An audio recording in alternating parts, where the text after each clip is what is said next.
Good day, everyone. This is Arogu Speaks on Arogu Insights.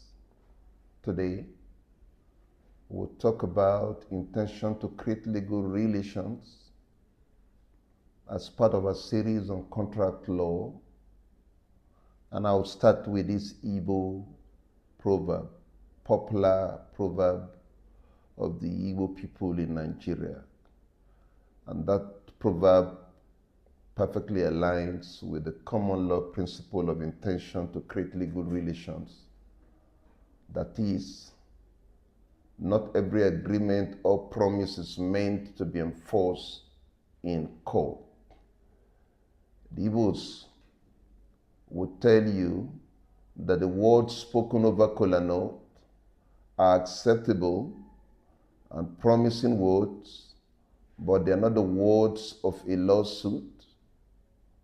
When Igbo people break and share kola nut OG, many promises, pledges, and agreements are made in a warm, convivial atmosphere. I'll build you a house. I'll send your children to school. Come next year and take my daughter in marriage. I'll supply you with yam seedlings forever. So many promises are made when kola is broken. But everyone knows, and when the words are uttered, they will say, Ise, meaning amen. So let it be. And the occasion continues joyfully. However, let's take note of this. The elders make it clear that with this proverb, that those beautiful words exchanged in the spirit of OG and brotherhood are morally binding, socially weighty, but not legally enforceable in a court of law. They are Okuoji, kola nut words, not Okuikpe court case words. This Igbo cultural principle mirrors exactly the common law position in cases like Balfour and Balfour, Jones and Padavating, or the Nigerian application in cases such as Amodu and Adewole, agreements made in a domestic, family, or purely social settings carry a rebuttable presumption that the parties did not intend to create legal relations. So, just as in the common law, not every handshake or promise is a contract, the Igbo elders would say the same thing, that the promise made over kola nut sounds sweet, but it is not a matter for litigation. It is not a matter for litigation. The doctrine of intention to create legal relations remain a cornerstone of contract law, serving as a critical filter to distinguish enforceable agreements from mere expressions of intent or moral commitments. Rooted in the English common law and adopted wholesale in Nigeria through statutes like the Interpretation Act and preserved precedents, this element ensures that only those bargains contemplated by the parties to attract legal sanctions, such as remedies for breach, qualify as contract. As the Nigerian Supreme Court emphasized in the landmark decision in MTN Nigeria Communications Ltd and Corporate Communications Investment Ltd, the focus is not on subjective beliefs, but on the objective manifestation of intent through words spoken, conduct of the parties, and context where equity looks to the intent rather than the form. The objective test articulated by Lindley L.J. in the English case of Edmonds and Lawson, 2000 Queen's Bench decision has been consistently applied in Nigeria to promote certainty while averting judicial overreach into informal dealings. The recent Supreme Court jurisprudence has further refined this doctrine, particularly in commercial contexts, by underscoring that intention can be inferred from post-agreement conduct and benefit derived even absent formalities like signatures. A clear case in point is the case of Attorney-General of Bayelsa State and Odok. There, the Supreme Court held that the voluntary entry into an agreement coupled with the acceptance of the benefits of that agreement unequivocally demonstrates intention, rendering attempts to evade liability on technical grounds, example, the capacity of the other party untenable and contrary to public policy. The decision in Odok enlarges the scope of analysis by linking intention to broader principles of equity and good faith, influencing not just formation but also enforcement. Again, in Skye Bank Plc and Adegun, a 2024 decision of the Nigerian Supreme Court, the Apex Court affirmed the binding nature of employment contracts based on the demonstrated intent of the parties through their performance, awarding substantial damages for wrongful termination and signaling a shift towards robust protection of contractual expectations in labor relations. The application of the doctrine varies by context, guided by reportable presumptions against intention in domestic and social spheres to preserve relational harmony and for in commercial ones to foster economic predictability. Intermediate cases demand factual scrutiny. It is the duty of the court to look at the facts alongside established English precedents where Nigerian authorities to illustrate doctrinal evolution.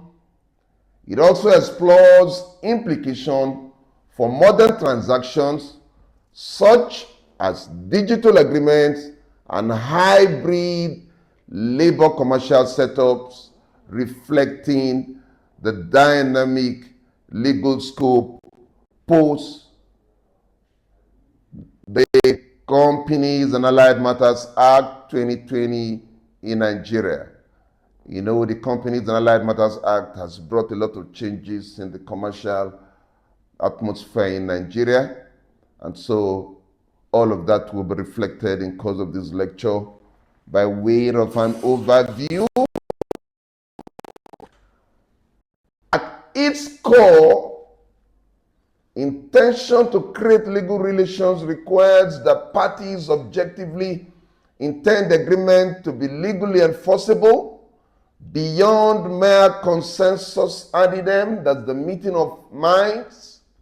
Without it, an ostensible contract collapses, as affirmed in the early binding precedent of the Nigerian Supreme Court in Wangu and Ezeku, decided in 1957, where the Supreme Court rejected enforceability absent clear legal bindingness. This principle endures with recent decisions emphasizing evidential flexibility. The objective test dominates as courts divine intent from the matrix of the facts. Look at Lord Hoffman in the English Investors Compensation Scheme Limited and West Bromwich Building Society, decided in 1998.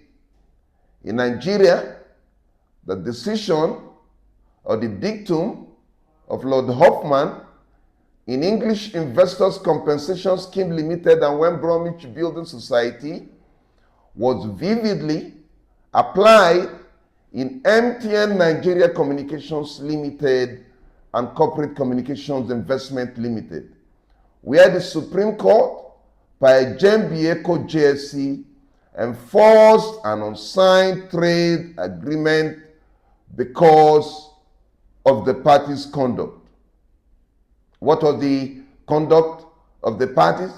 In that case, MTN retention of signed document, utilization of the services, and termination per its terms objectively evidence intention despite a clause conditioning effect on signature. The Supreme Court evoked the maxim of equity that a party cannot approbate and reprobate, deriving benefit while denying obligations, thus broadening the doctrine to encompass implied intention via performance. This ruling, a post-2019 staple in jurisprudence, counters formalistic rigidity, especially in a tech-driven contract. Complementing the decision in the MTN, the Supreme Court, again, in Attorney-General of Bayelsa State and Odok, expands the overview by intertwining intention with contractual capacity. Here, the Supreme Court, per Akas JSC, ruled that a law firm registered as a business name under CAMA 2020 possessed capacity to contract for consultancy services with the state government as a business is carried on by agreements. The voluntary execution of the agreement and addendum plus the recovery of about 1.3 billion naira in old government funds irrefutably showed intention of the parties to enter into legal relations. The court held that it does not lie in the mouth of the appellant who has taken a benefit from the agreement to seek to avoid obligations under the agreement. The decision enlarges scope by clarifying that intention presupposes capacity but survives technical challenges if equity demands, influencing unincorporated entities in emerging sectors like fintech. Good logic, good reasoning. I agree with the Supreme Court totally on this decision. Furthermore, the decision in Skye Bank Plc and Adegun 2024 decision of the Supreme Court vividly demonstrate the doctrine's role, that is, the doctrine of intention to create legal relations in preventing opportunistic repudiation of obligations. In the landmark ruling, the Supreme Court upheld the enforceability of an employment contract, declaring The summary dismissal of the respondent by Skye Bank wrongful due to the procedural irregularities and breach of incorporated collective agreement terms. Rejecting nominal damages limited to salary in lieu of notice, the Supreme Court, in my view, did justice by awarding substantial compensation equivalent to 2 years' salary plus accrued bonuses and entitlements, prioritizing substantial justice and drawing on international labor best practices to reflect the real harm suffered in wrongful termination cases. Ogunwumi JSC, in the concurring judgment, emphasized that ongoing performance by both parties unequivocally manifested their intention to be bound, reinforcing the principle that in the master-servant relationship, now reframed as employer-employee, intention is presumed present unless expressly and clearly negated.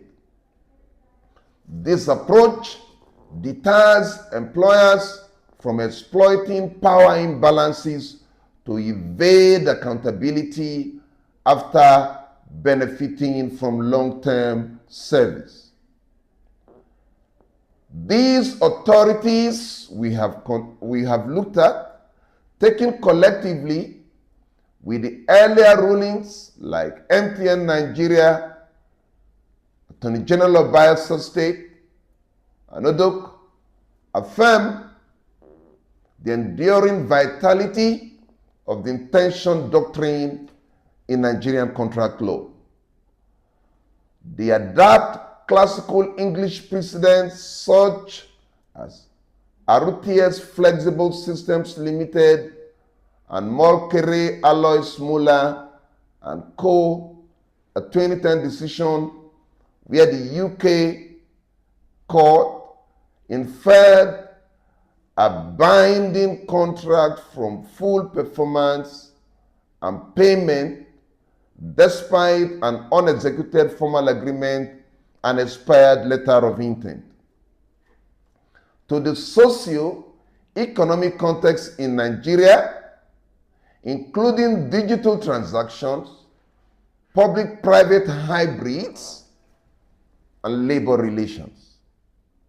Conversely, the absence of intention serves as a critical gatekeeper barring remedies altogether. In Orient Bank Nigeria PLC and Bilante International Limited, the Court of Appeal underscored that without proven intention to create legal relations among other essential elements like offer, acceptance, and consideration, no enforceable contract arises and claims for breach must fail. This gatekeeping function preserves the integrity of the doctrine, ensuring courts enforce only genuine mutual commitments while filtering out informal or aspirational arrangements. Thus, intention remains not merely a formality, but a dynamic safeguard promoting fairness, certainty, and equity in an evolving commercial landscape. Let us draw attention now to one of the extremes of this doctrine. You know, the two extremes, you have domestic and social engagement, where there's the presumption that there is no intention to be legally binding, and then you have commercial agreements on the other extreme, where there is the intention that they be legally binding. And then we have an intermediate position where it is the duty of the court to distill from the matrix of facts whether the parties intended that they be legally binding. Let us now look at the domestic and social engagements. Domestic and social agreements encompassing familial promises, friendly wagers, or casual arrangements invoke a strong presumption against intention, premise on the improbability of litigating intimate ties. This shields every interaction from adversarial scrutiny, as Lord Atkin reasoned in the foundational English decision in Balfour and Balfour, decided in 1919 by the King's Bench division that spousal maintenance pledges amid harmony unenforceable domestic arrangements, not contracts. In that case, a husband working in Ceylon orally promised the wife £30 per month for her maintenance when ill health prevented her from returning with him from England. The couple were on affectionate terms at the time when the husband made his promise. Take note of that. But when the marriage later broke down and the husband stopped the payments, the wife sued for breach of contract. The Court of Appeal unanimously held that no enforceable contract existed because in the context of a normal husband and wife relationship lived in amity, the parties are presumed not to intend the domestic arrangements to be legally binding. As Atkin Lord Justice famously stated, such agreements are outside the realm of contracts altogether, since the parties did not intend consequences to follow. The claim of the wife was accordingly and rightly, in my view, dismissed, and Balfour today established the enduring common law and Nigerian presumption that domestic agreements between spouses carry no intention to create legal relations unless clear evidence rebuts that presumption.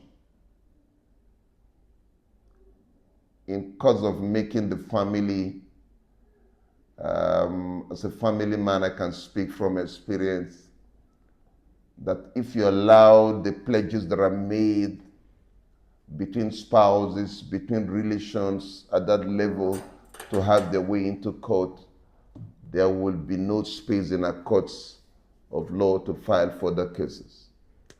And so the reasoning is correct in my view, and I agree with the decision of the court as said in Balfour and Balfour.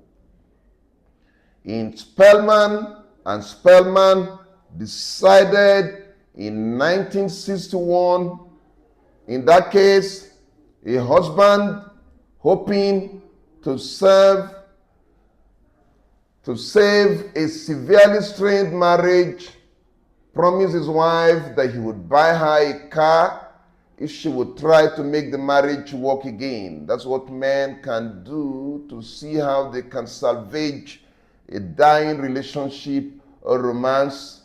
He subsequently purchased the car and put it in her name. Unfortunately for him, the marriage nevertheless broke down irretrievably and the couple divorced. The husband took the car back. The wife sued for breach of contract, claiming that his promise to give her the car was legally binding, the court held that despite the promise being clear and the car having been transferred, the agreement was made in a purely domestic context with the object of reconciling the spouses.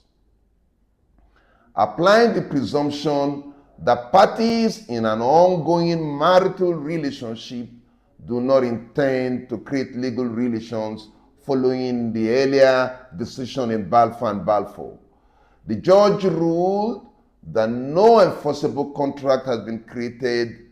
The husband was therefore entitled to recover the car and the claim of the wife was dismissed.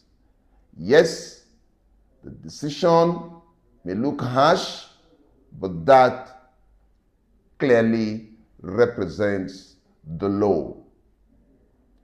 In Jones and Padavetin, decided in 1969, a classic authority on the presumption of no intention to create legal relations in family agreements.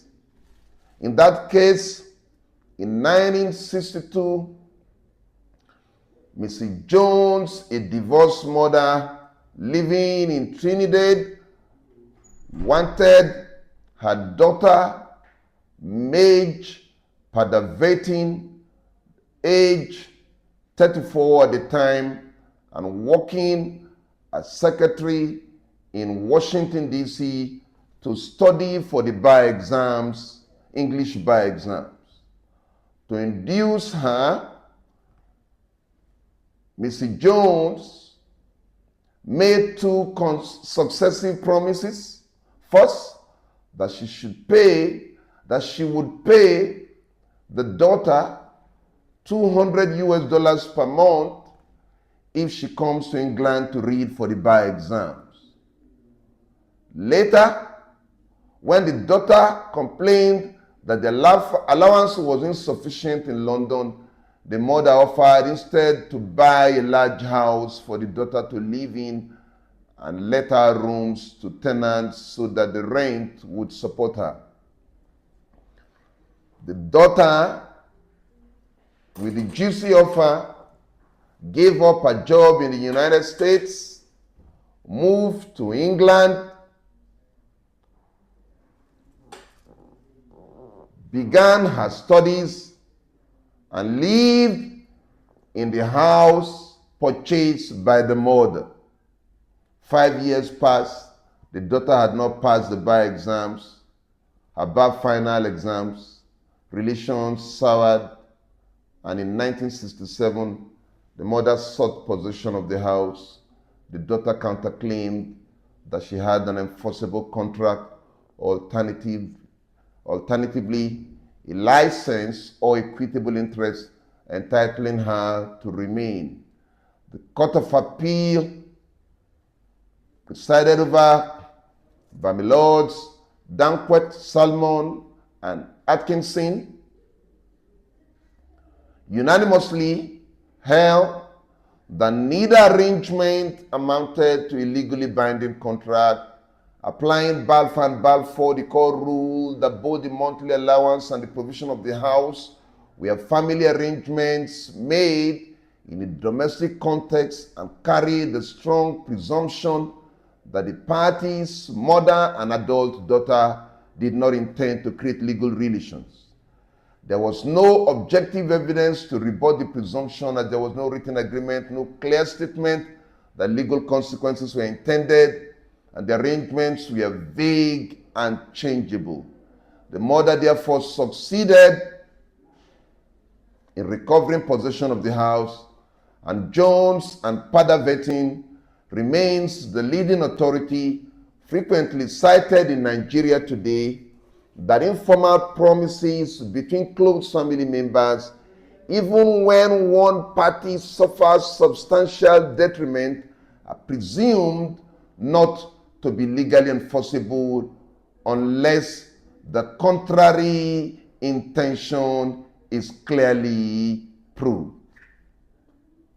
The rule that social and domestic agreements are not legally binding is based on a presumption.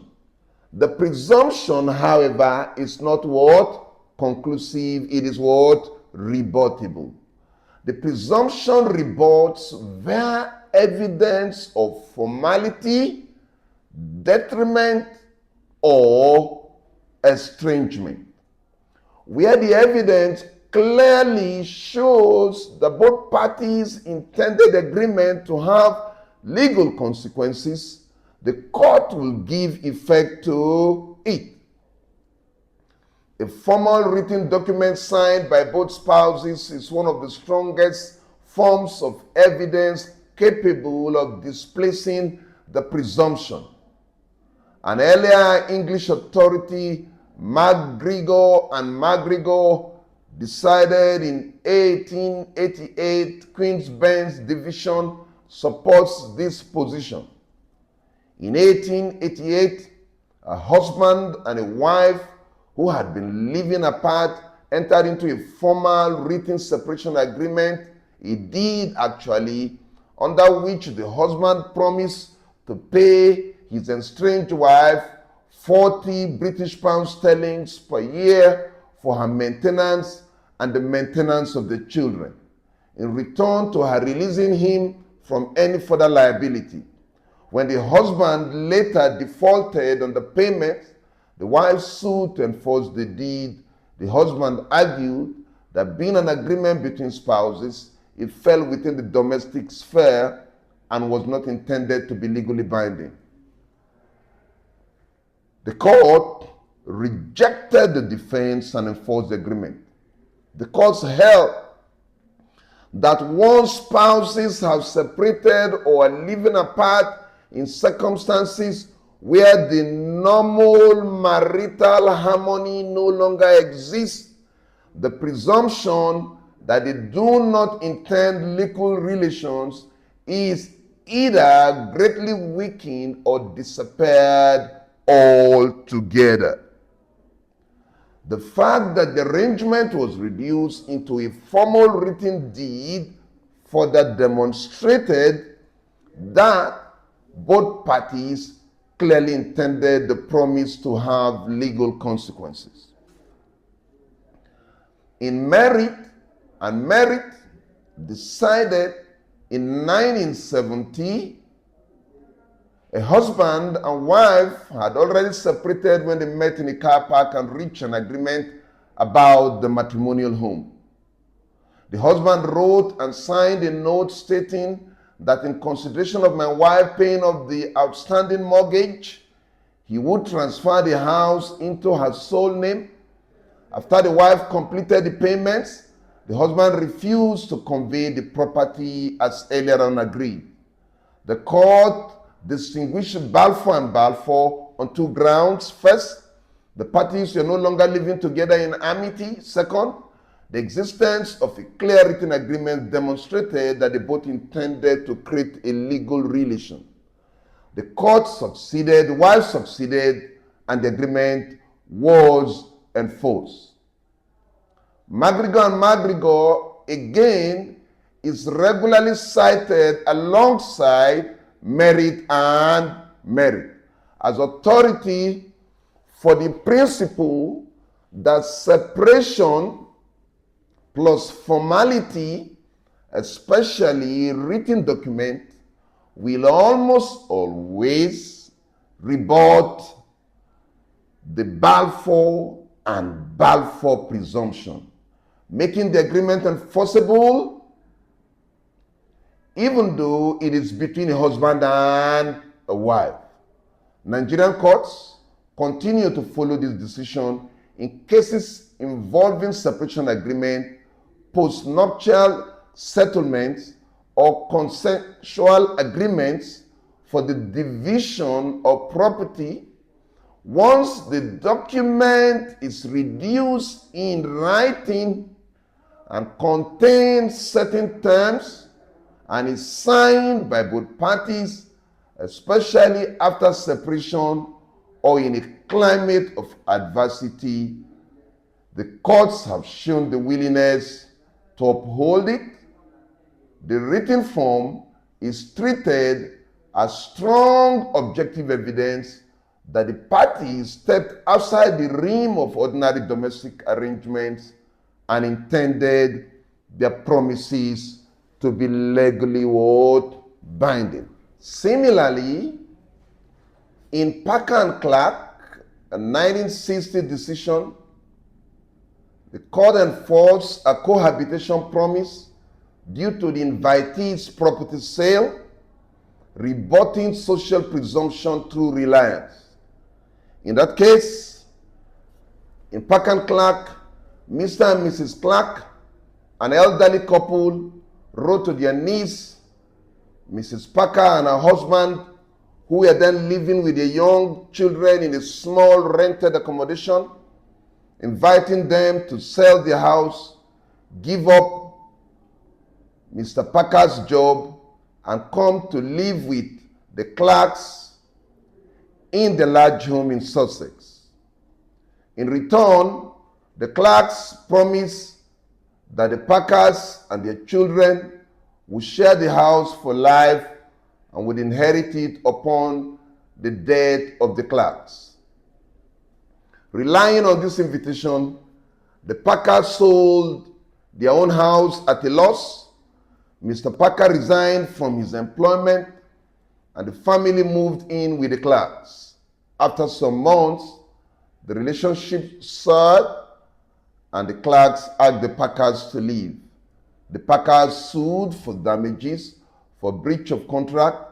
Devlin J. held, applying Balfour and Jones and Paderwelton, that family arrangements normally carry a presumption of no legal intention, but that presumption was decisively rebutted in this case. Rightly, the judge found clear, objective evidence of intention to create legal relations. The offer was made in solemn written letters.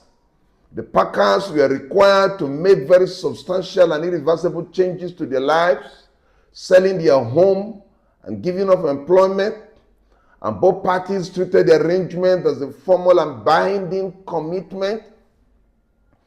The court, therefore, awarded substantial damages to the Parkers for loss of the expected inheritance and detriment they had suffered. Parker and Clark is frequently cited in England and Nigeria as authority for the proposition that although domestic presumption is strong, it can be displaced by compelling evidence of serious intent and detrimental reliance, even while the parties are on friendly terms and living together.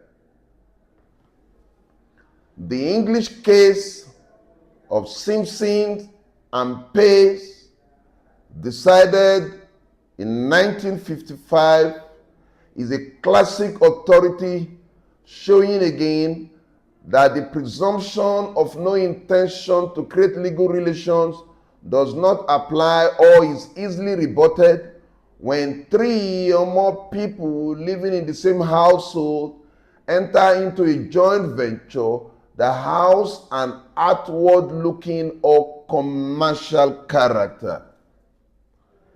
Mr. Simpkins, a paying lodger, lived in the house of Mrs. Pace and her granddaughter.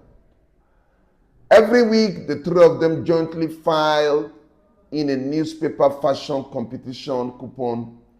They submitted the entry in the grandmother's ward name, but all 3 contributed ideas and shared the 4 shillings postal cost equally.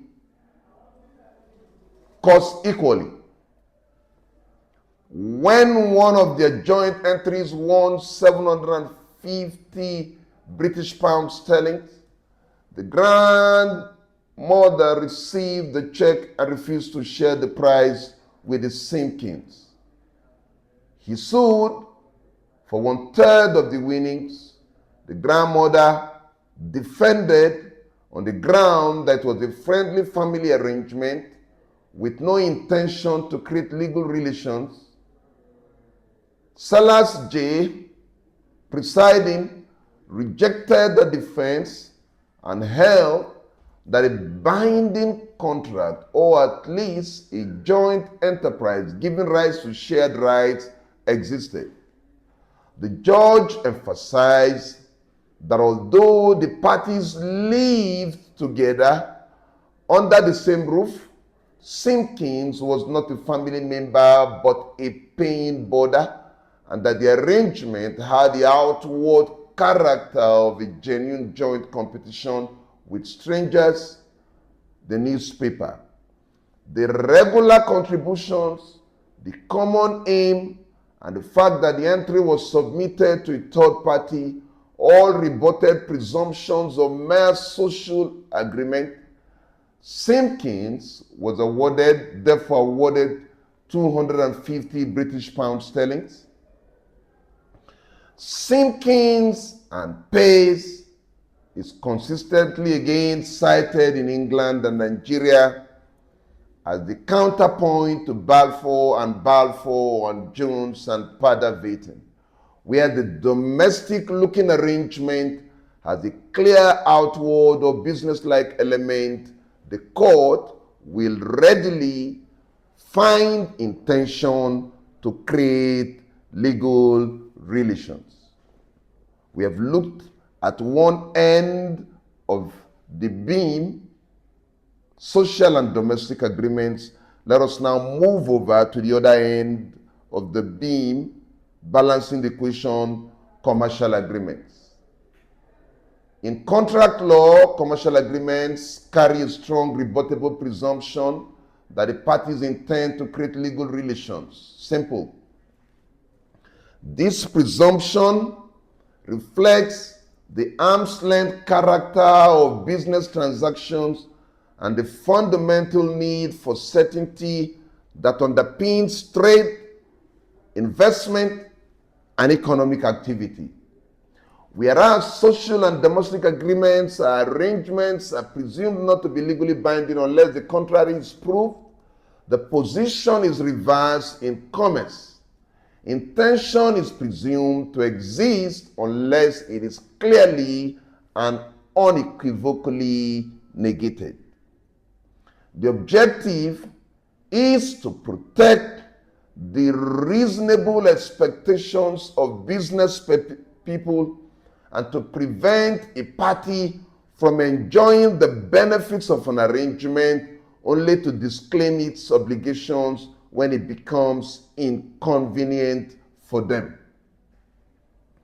The presumption is rebutted only by clear and unequivocal evidence, such as express honor clause or a document unambiguously described as non-binding. The classic English authorities remain the foundation of the doctrine. Look at our history as a Commonwealth nation. One main source of the law in Nigeria, as we have always said in our earlier videos, is the received English law.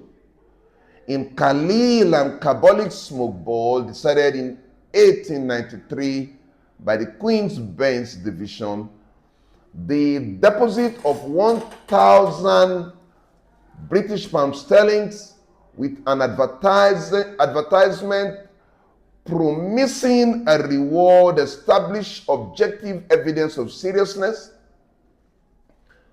and the court enforced the unilateral offer.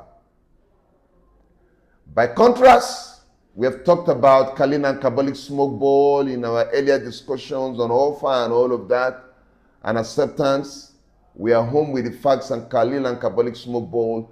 There is no need repeating these facts here in this video.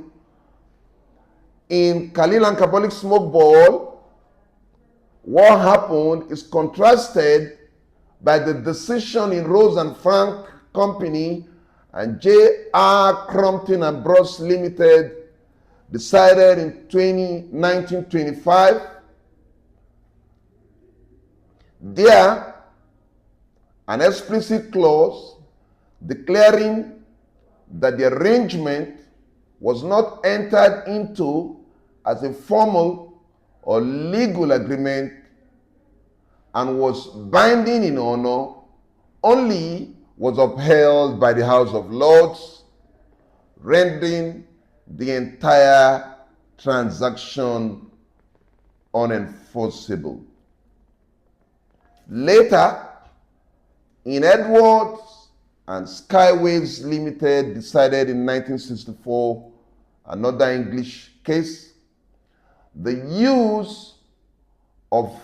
mere use of the label ex gratia in a commercial redundancy payment was held insufficient to displace the presumption. The surrounding business context still pointed decisively to an intention to be bound. The persuasive decision in Glenwood Benson Limited and Malaysia Mining Corporation, 1989, which treated a parent company's letter of comfort as a moral rather than a legal undertaking, has also influenced Commonwealth jurisdictions. Let us come back home and look at how the Nigerian courts have looked at commercial agreements. Nigerian courts adopted the same principles from the earliest post-independence period. In Amadi and Poolhouse Group and Nigeria Pools Company in 1966 case, a football pool's coupon containing an honor clause was declared void for lack of intention. Directly applying the reasoning in Rose and Frank, earlier on mentioned in our discussion. The approach in Glenwood Benson found a local parallel in cases such as Dodo and Sholanke, decided in 2007, where letters of intent and comfort were scrutinized for binding effect. In recent years, however, the Nigerian Supreme Court has significantly invigorated and expanded the scope of the presumption, placing decisive emphasis on the parties' conduct rather than on formalities or signatures. Earlier on, we mentioned in the MTN Nigeria Communications Ltd and Corporate Communications Investment Ltd, the 2019 decision. Here, the appellant has drafted a detailed trade partner agreement but never signed it. Nevertheless, it continued to deal with the respondent under those terms for several years and derived substantial commercial benefits. When a dispute arose, MTN sought to escape liability by relying on the absence of a signature. The Supreme Court firmly rejected the argument, holding that a party cannot approbate and reprobate at the same time and enforce the unsigned contract based on conduct. This decision has proved particularly important for the digital economy, e-commerce platforms, framework agreements, and other arrangements that are frequently performed long before formal execution. An even more far-reaching development occurred in the very recent case of Attorney-General of Bayelsa State and Abang Odok and others, a 2024 decision. Here, a law firm registered only as a business name, that is, an unincorporated entity, had rendered consultancy services that recovered 1.3 billion for the Bayelsa State government from the Federation accounts. The state willingly accepted the full benefit of these services but later refused to pay the agreed fee. They accepted the benefit but refused to pay the agreed fee, raising technical defense of lack of contractual capacity and absence of intention to create legal relations.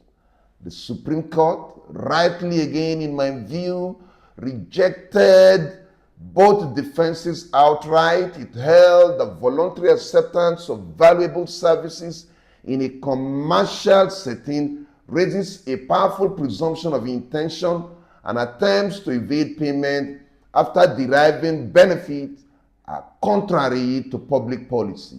Excellent logic, beautiful decision, beautiful conclusion.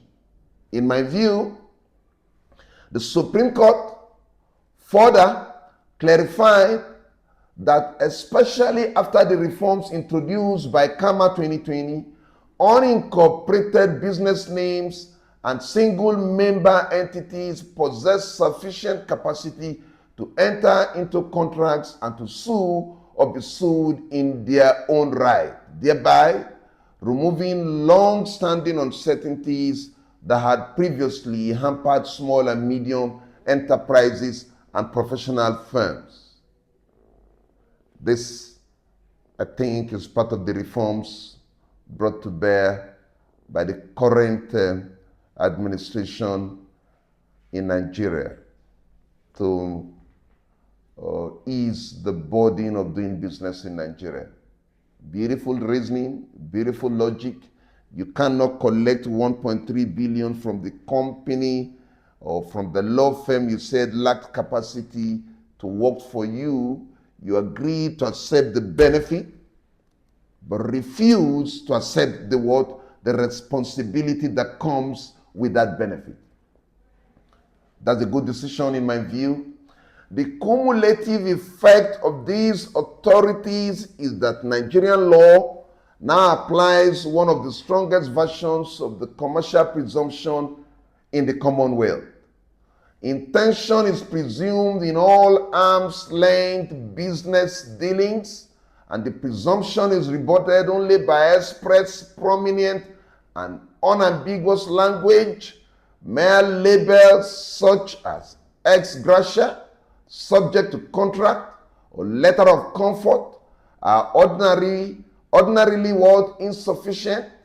Conduct, particularly part performance and acceptance of benefits, carries decisive weight and will frequently override the absence of signatures or other formalities. The principle has been extended to public-private commercial hybrids and to contracts made by unincorporated entities. This robust approach promotes commercial certainty, facilitates informal and digital dealings, it protects SMEs and professional service providers, and aligns Nigerian contract law with the practical realities of modern business. Parties who genuinely wish to avoid legal relations in a commercial context must therefore use clear, explicit, and prominent language. Vague disclaimers or subsequent technical objections will no longer avail them or would suffice. Beautiful logic. I agree with them. It is good because it fosters a safe business atmosphere in Nigeria. What the Bayelsa State government did is morally wrong. You cannot approbate and reprobate at the same time. The entity they claimed lacked the capacity to contract was the same entity that got them 1.3 billion naira from the federation accounts. When it got to the time of their fees to be paid, they brought the defense that they lacked the capacity to contract. It is morally deprecable, it is wrong, and I'm glad that the argument was dismissed. Now, we have looked at the two extremes. Let us come to the middle ground. Intermediate situations, carpool arrangements, and collective bargaining agreements. That's the intermediate. The two extremes are domestic and social contracts, commercial contracts, then the intermediate agreements.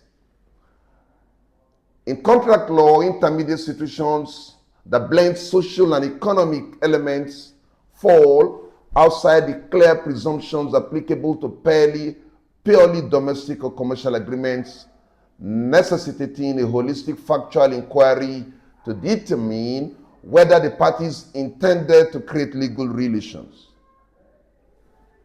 These scenarios, such as carpool arrangements among other colleagues or collective bargaining agreements in labor contexts, require courts to examine the overall circumstances, including the nature of the relationship, any financial contributions, the regularity of the arrangement, and explicit statements or conduct, rather than relying on automatic word presumptions. The objective test focuses on what a reasonable person would infer from the parties' words and actions, balancing the need for legal certainty with the recognition that not all cooperative endeavors are meant to be enforceable in court. This approach prevents the imposition of unintended liabilities while allowing for enforceability where economic realities dominate social convenience. Carpool arrangements exemplify this immediate category where colleagues can share rights and contribute to fuel or maintenance costs, often resisting a finding of intention to create legal relations due to their informal social character.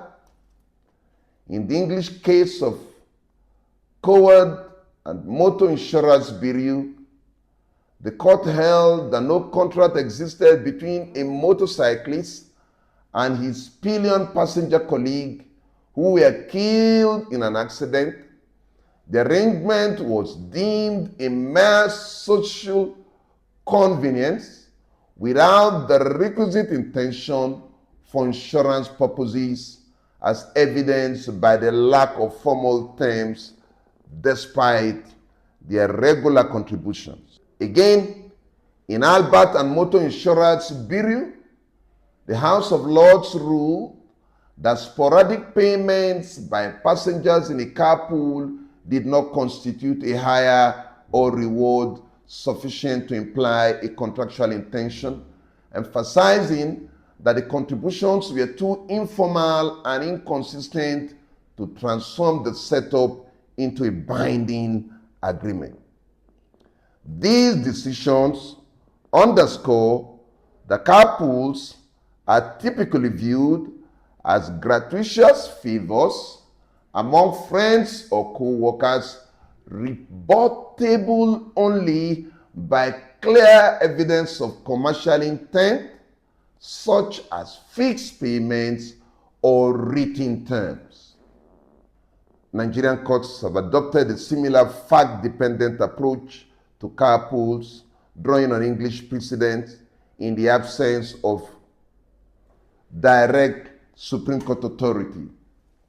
In ACB and Wodika, decided in 1979, the court considered an analogous informal arrangement and held that enforceability turns on specific facts such as the degree of economic interdependence, aligned with the English view that mere contributions do not automatically create intention unless the evidence a mutual expectation of legal accountability. The case illustrates clearly the reliance of Nigeria on common law principles for hybrid scenarios, where the social element often prevails unless outweighed by commercial features, such as in modern gig economy ride shares involving platforms like Uber, where regularity, payment structures, and other agreements tip the balance towards what? Intention. Let us look at CBAs, that is collective bargaining agreements. Collective bargaining agreements is what is the problem between ASU and federal government. ASU will enter into an agreement with federal government. They will not want to honor it. Let us look at what really are collective bargaining agreements. This presents another intermediate situation, traditionally presumed non-binding in both English and Nigerian law, unless explicitly incorporated into individual contracts, reflecting their political or aspirational nature rather than strict legal enforceability. Under the Trade Union and the Labor Relations Consolidation Act 1992 of the United Kingdom, collective bargaining agreements or CBAs are not automatically enforceable, a principle echoed in the Nigerian Trade Unions Act, Captive 14 Laws of the Federation 2004, which facilitates voluntary membership and bargaining, but does not mandate judicial enforcement without privity.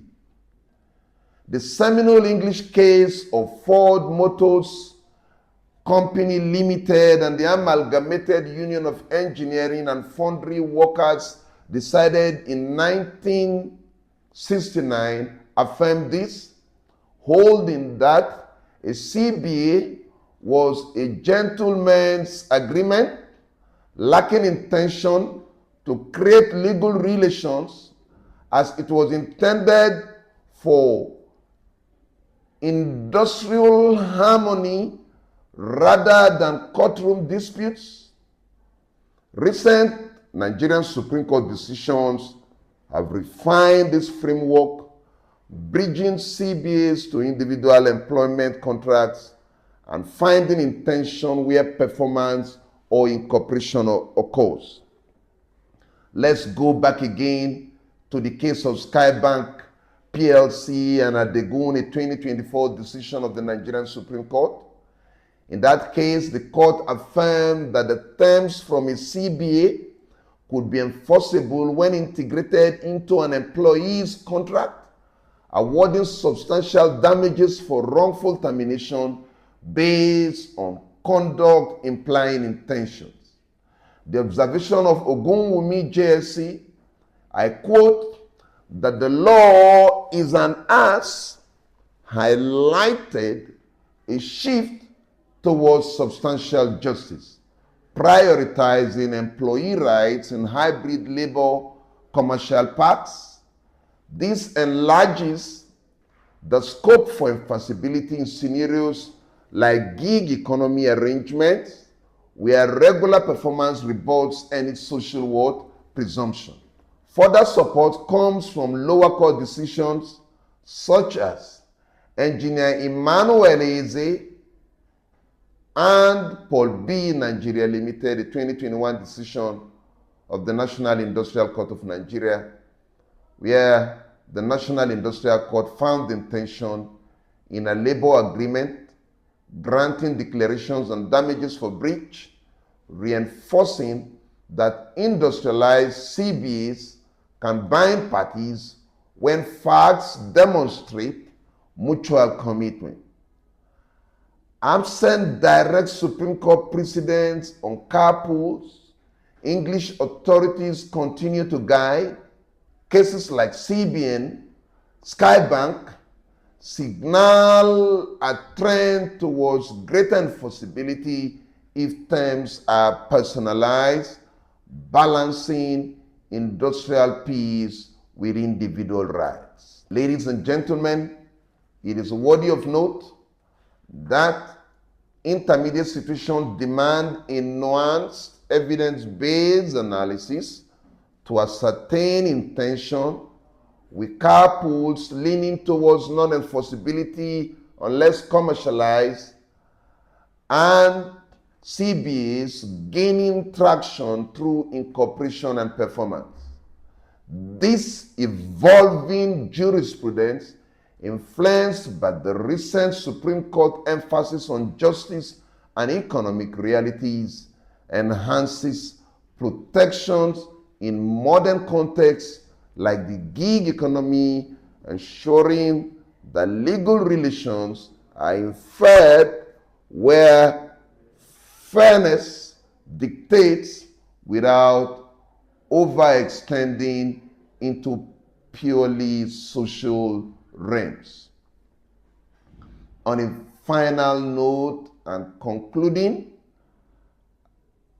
we would want to say that the doctrine of intention to create legal relations remains a vital objective test in contract law, distinguishing binding agreements from non-enforceable arrangements and providing essential certainty in the domestic commercial environment in Nigeria.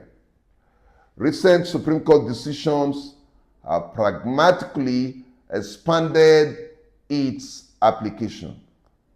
In MTN Nigeria Communications Ltd and Corporate Communications Investment Ltd, a 2019 decision of the Nigerian Supreme Court, intention was inferred from conduct enforcing an unsigned document or unsigned agreement. In Attorney-General of Bayelsa State and Abang Odok and others, voluntary acceptance of benefits bound a public entity despite capacity issues, allowing with CAMA 2020 reforms for SMEs. In Skye Bank Plc and Adegun 2024 decision of the Nigerian Supreme Court, hybrid labor terms gained enforceability through incorporation and performance. Building on the English cases like Balfour and Carlill and Carbolic Smoke Ball, these rulings indigenize the doctrine with public policy and equity, deterring evasion while promoting trust and economic growth in line with sustainable development objectives. Legal practitioners and students alike should prioritize contextual analysis, clear documentation of intent, and regulation of conduct, evidentiary weight. Let us take note of these. There are challenges from artificial intelligence and digital platforms and gig economies emerge. This evolving framework demonstrates resilience, balancing tradition with modern needs to sustain a robust contract regime in Nigeria. Thank you for listening to us. You're watching this video, perhaps it was sent to you by someone else. You don't need to wait to be sent to you by someone else or you stumble on the video. Subscribe to our YouTube channel, Arogo Insights. You can also see us on our other social media platforms and follow us on Twitter, now X, TikTok, Facebook, and Instagram. We are doing this because of you, and we look forward to your support. Thank you. Arugun sights, the show that shines the light.